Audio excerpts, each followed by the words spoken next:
encouragement and comfort as we do. Amen. Please be seated.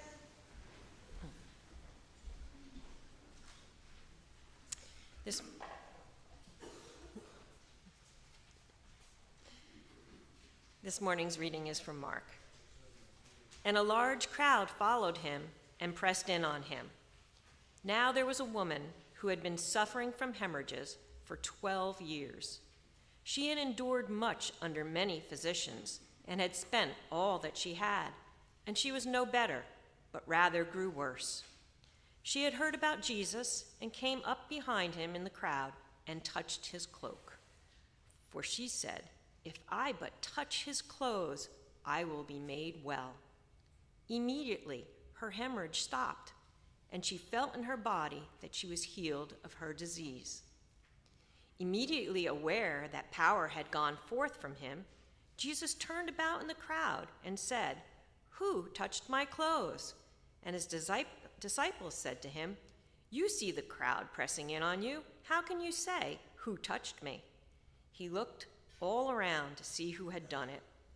But the woman, knowing what had happened to her, came in fear and trembling, fell down before him, and told him the whole truth. He said to her, "Daughter, your faith has made you well. Go in peace and be healed of your disease."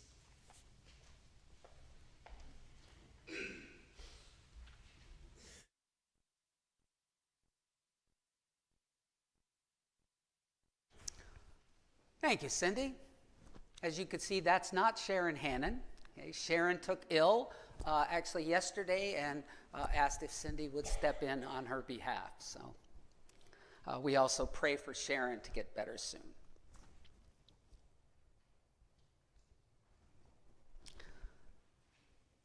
Why did she need to go back? And why did he need to know? I don't know if you saw this, but Southwest Airlines recently announced that they are going to be making some changes soon to some of their long-standing policies and practices and procedures. Policies and practices and procedures which for years since the airline's inception they have touted as reflecting their commitment to be the most flyer-friendly airline of all. But soon, Southwest is going to be changing some things. For example, they are going to be getting away from their long-standing sit wherever you want policy. Instead, they're going to start offering reserved and even premium seating. Southwest is also going to be getting away from their long-standing policy of bags fly free. They're going to start charging baggage fees, except for those who are part of their loyalty club or use a preferred credit card. Okay, I don't know about you, but I don't think any of those changes are going to have much effect on Cindy or me. I mean, we've probably only flown Southwest 2 or 3 times in our lives, and if that's what they feel that they need to do to stay competitive in a very competitive business, well, so be it. But there is one thing that if Southwest decides to change, well, that's going to have an effect on me. And that's if they decide to change their commercials. Because for me, Southwest Airlines has consistently had the most amusing ads of any airline on the planet. Okay? Especially their long-running series of ads called "Wanna Get Away?" You seen those? Seen those? Yes? No? Familiar with those? For over 25 years now, Southwest has run a series of ads in which people end up in excruciatingly embarrassing situations, followed by the tagline, "Want to get away?" and then an invitation to fly on Southwest Airlines.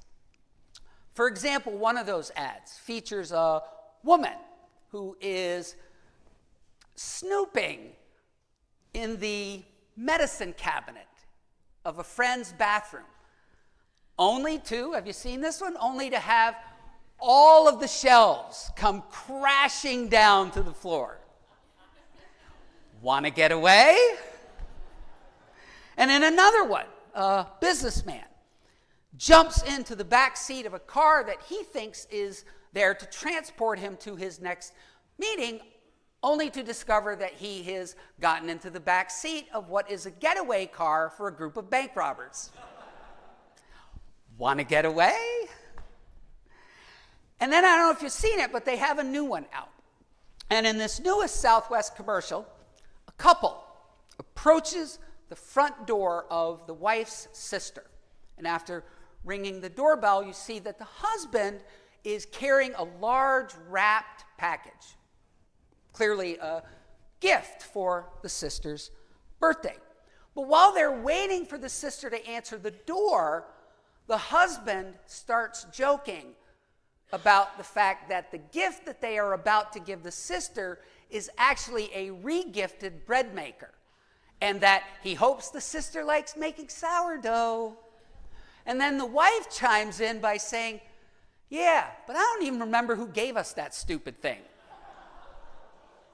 And then you hear a voice, the sister's voice from inside the house.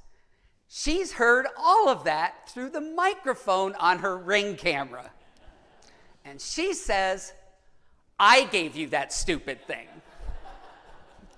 Want to get away?" In all of those commercials for Southwest, the characters end up in circumstances in which they understandably want to get away from. Just like the woman in the scene from Mark's Gospel that Cindy just shared with us. It had been 12 long years. 12 long years of suffering physically for this woman. 12 long years of suffering from what the Greek that Mark's Gospel is originally written in translates in English as the word that we see as hemorrhaging. A word, though, which is meant to reflect some unidentified type of blood-related disorder. 12 long years suffering physically from that. But not just physically. Far from it. Also suffering emotionally, socially, financially, and spiritually. Because see, in that time and place, that disorder, that malady, made this woman ritually unclean according to ancient Jewish religious law, which meant that she was not allowed to participate in. She was excluded from the worship and rituals of her tradition. And since in that time and place the religious and civic law were basically one and the same, it also meant that the woman, for those 12 long years, had been a social outcast, had been in a state of forced social distancing, long before that term became a regular part of our vocabulary 5 years ago, in that we are now in the midst of the 5-year anniversary of the start of the COVID pandemic. And if that wasn't enough, For those 12 long years, the woman had suffered financially, to the point where now the writer of Mark's gospel tells us she is broke. She is destitute, having spent all of her money trying to find a way of healing. 12 long years. But still, this woman has not given up hope. See, she's heard about a wandering rabbi, some guy named Jesus from the town of Nazareth in the region of Galilee. Heard about him and heard that he has a way. He has a way with people who are struggling and suffering, has a way with people like her. A way of seeing them as more than just their illness, more than just their struggle, seeing them not as objects but as people, as fully human, seeing them as equally loved and valued daughters and sons of God. Has a way of healing people, making them whole again. And so when she hears that this Jesus is coming to town, she needs to be there. She needs to be there. She works her way into the crowd that is there following him that day, hoping to go unrecognized. Because if someone sees her and recognizes her, she is now at great risk of being chastised, shamed, even condemned for being where she is not supposed to be. She works her way into the crowd and considers her options. How to approach Jesus. Face to face? Nah, too risky. Too risky. Because maybe she's wrong about what she's heard regarding Jesus. If she tries to approach him face to face, maybe he will chastise her, shame her, condemn her. And if he doesn't, well, maybe his disciples or somebody in the crowd surely will. Face to face, too risky. But she thinks, if I can just get close enough to him, come up from behind and touch him. Not even him, just his cloak, his clothes. That might be enough. Enough to make a difference in my life. To maybe turn it completely around even. It'll only take a second, she thinks. Just a second. And then I turn and get away. Gonna want to get away. Get on a proverbial Southwest Airlines flight out of there. And nobody will notice. She's right about that second. It only took a second. Just a second. Quick touch of Jesus' cloak from behind. And as she turns to make her get away, she immediately feels differently. Better. Lighter than she has in so long she can't even remember. She starts to feel more like a person, more human. starts to feel a sense of healing and wholeness, or at least knows she's on the way to it. She's right about that second.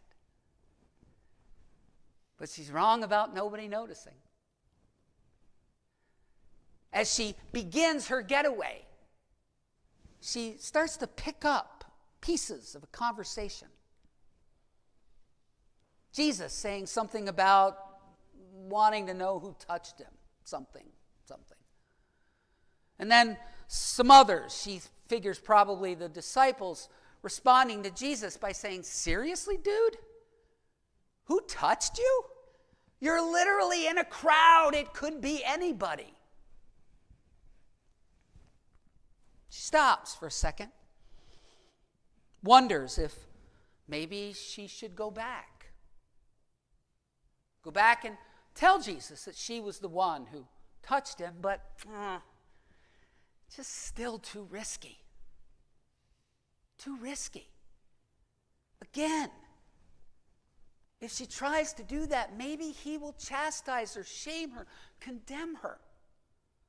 And if he doesn't, somebody else surely will. That's all she's known for 12 long years.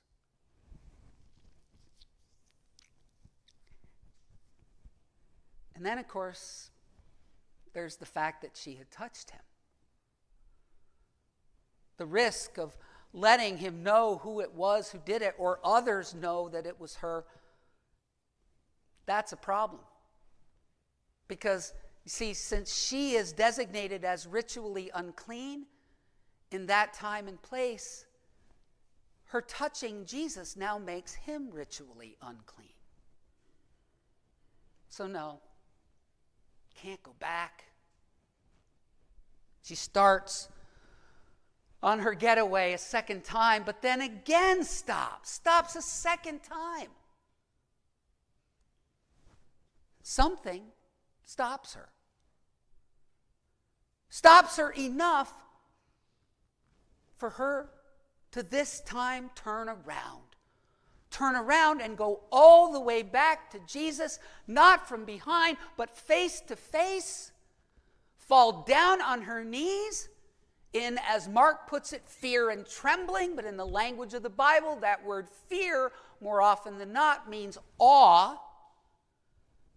Comes to Jesus face to face, falls down on her knees, trembling with awe over everything that has happened,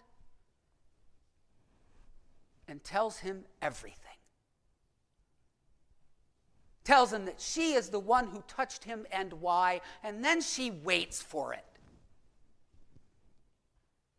Waits for the chastising and the shaming and the condemnation. And it never comes.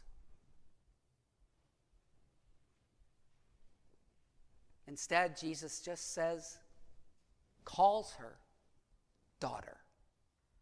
Daughter. A term in that time and place of welcome, of inclusion,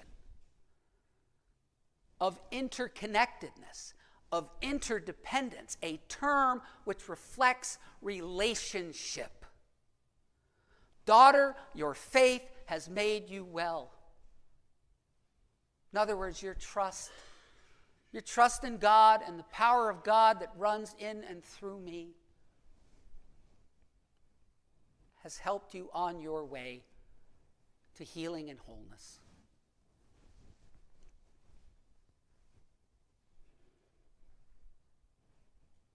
But still, why'd she go back? Why'd she not just go back, but seem to need to go back? It would have been far easier to just keep going, just keep getting away. She got what she came for, mission accomplished. Just keep on a-going. He didn't need to know. Jesus didn't need to know. Nobody needed to know. Why does she need to go back?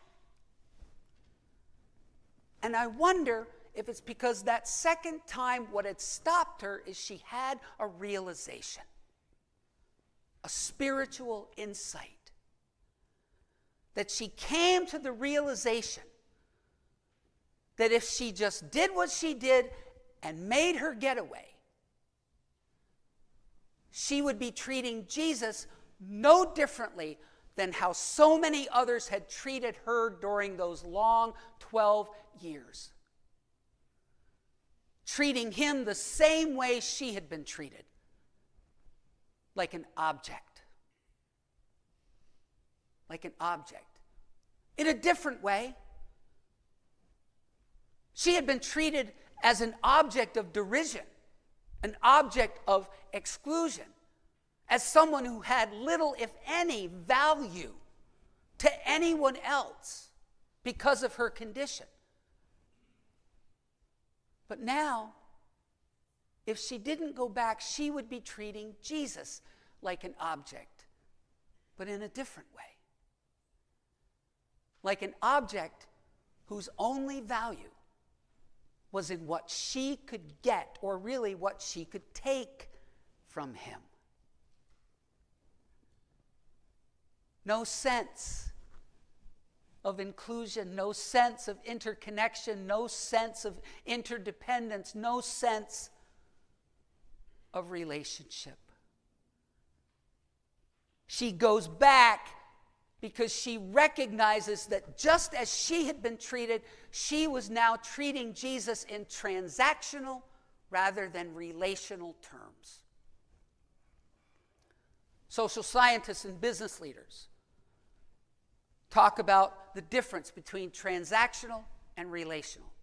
That transactional interactions are characterized primarily, if not exclusively, by what one can gain from the other party. Nothing else beyond that. No sense of interconnection or interdependence or relationship, nothing. Whereas relational interactions are characterized by an appreciation for interconnectedness, interdependence, a sense of trust, an understanding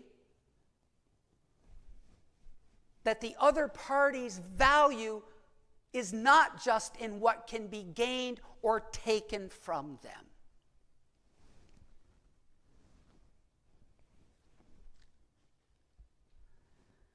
The woman needs to go back because she realizes that Jesus and the God he embodies deserve more. Deserve more than to be treated simply in transactional terms.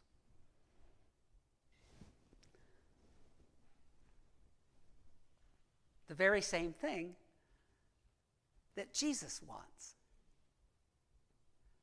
wants with her. Which means then that the answer to the second question, you remember there were two questions, right? The answer to the second question is the very same answer as the answer to the first question. That the answer to the first question, why does she need to go back, is the same as the answer to the question of why Jesus needs to know who touched him. He needs to know who touched him because he wants that very same thing. Because he and the God he embodies do not want to be treated in transactional terms. Do not want to be treated as having their value to us be simply in what we can get from them. Instead, Jesus and the God he embodies want more than anything to be in a relational transaction, a relational interaction. For us to recognize and appreciate the sense of interconnection and interdependence and relationship that is meant to be the core of not just our spiritual tradition, but all of our relationships, all of our interactions. The kind of interconnection and interdependence and relationship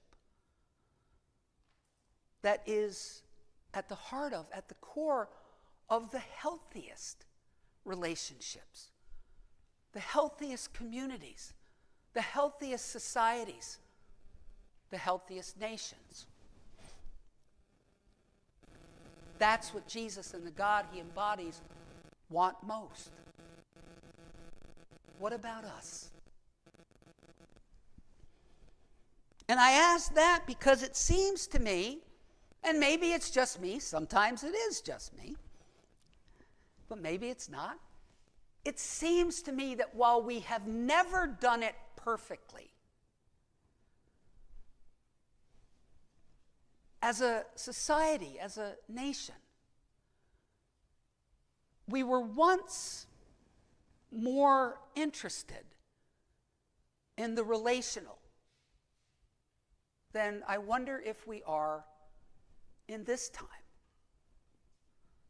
I think COVID had a lot to do with that, but I think it's just continued on and even become exacerbated in more recent times. A greater emphasis on the transactional than the relational in our society, in our nation. That sense of interconnectedness, interdependence, an understanding that I think was at least in part, a contributor to efforts in this country, in this society, like, for example, the GI Bill, or Medicaid and Medicare, or Social Security. Social Security, a setup which, again, certainly has its issues in our time, certainly has things that need to be fixed, but still an effort which had at its core an understanding of we all contribute and we all gain. Interconnectedness, interdependence, relational. An effort in which we all gain, and an effort that, while often characterized as exclusive to the elderly and retirees, has gone far beyond that in the case of many people. And I'm one of them. One of the vital factors behind the fact that I am standing here before you today is Social Security. See, in the second week of my first year of college, still 2 weeks shy of being 18, my father died suddenly. My father, who had spent his entire adult life working at least 2 jobs, working 2 jobs in order to support our family of 9 kids. Okay, typical Catholic farm family in those days. Okay. He worked 2 jobs, and my mother had a full-time job inside the home. Had never worked outside the home. And now my father was gone. All but one of my siblings was out of the house. And my mother's household income had largely disappeared. And the question was, how am I going to stay in school? We didn't have the money for that, and my older siblings weren't in a position yet where they could help out. But I was able to finish college and then subsequently, because of that, have all the amazing things that I have had in my life since then, including being able to stand here in front of you today, because as a dependent of a deceased father, I was eligible for Social Security funds. And those funds made it possible for me to finish school. Interdependence, interconnectedness, relationship. The woman needs to go back to Jesus, and Jesus needs to know who she is, because they both recognize and appreciate that what God wants more than anything is the relational, far more than the transactional. And that if we are going to get on a spiritual Southwest Airlines flight and get away from anything, it needs to be a getaway from rooting our lives and our communities and our society and our nation in the transactional rather than the relational. It is what Jesus and the God he embodies want most for you, for me, for all of us. And I think that would make a pretty good ad campaign for us. Amen.